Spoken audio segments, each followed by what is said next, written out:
final, Collingwood outscoring Essendon in every quarter. The Bombers the lowest score in a grand final in 30 years. Collingwood by 8 goals, 13-11-89. Essendon 5-11-41. And the celebration continues here at the Melbourne Cricket Ground. Tony Shaw, the first captain to win the Norm Smith medal. And it's going to be a wild old night in the town in Melbourne tonight. Mickey McGowan, Paul Keating, who adopted Collingwood earlier this year, and he backed a winner, there's no doubt about that. Their first premiership in 32 years. Many of those people will remember 1958, but none of the players because they weren't around. A lot of tears in the eyes of the people here today. It really is a celebration, an emotional moment for football, and in particular for the Collingwood Football Club. Peter McKenna's been a part of that footy club over the years. You can't stop smiling, Pete. Oh, I think it's just sensational, particularly Bruce. You saw a shot of the crowd. Those loyal Collingwood supporters are all around Australia, all around the world. You can go anywhere around the world, you'll find a Collingwood supporter, and you know, it is absolutely fantastic for them. They're stuck through Collingwood. They've put up with the collywobble jokes. They've put up with the ribbing about September. And I just think it's fantastic for the club. It's fantastic for all those supporters, the ones at home and the ones out there, you know, that they've finally done it. They're a great bunch of young fellas. And, you know, the standard of the game wasn't sensational, but it was just guts and determination. Ross, I think you'd agree with that. It was sheer determination. Tony Shaw's the epitome of that team. Because Essendon in talent are just as good, but they just wanted the ball more.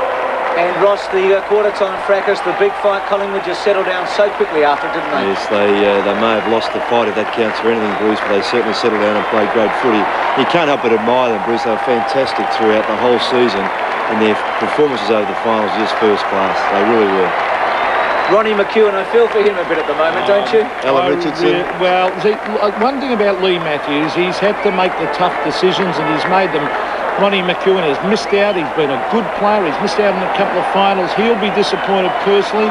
He'll be happy for the club. But Lee Matthews, it's a coach is in a no-win situation. He has to make tough decisions. He made it. There's the Collingwood players. You can see there are a very young side. Jamie Turner, Shane Kerrison, Scott Russell.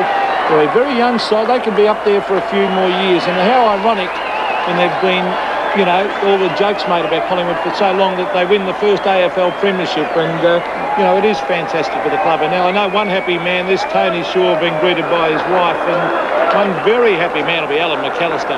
He lives, breathes and eats Collingwood. And he stands down in the boundary. Look, and there's a few tears there.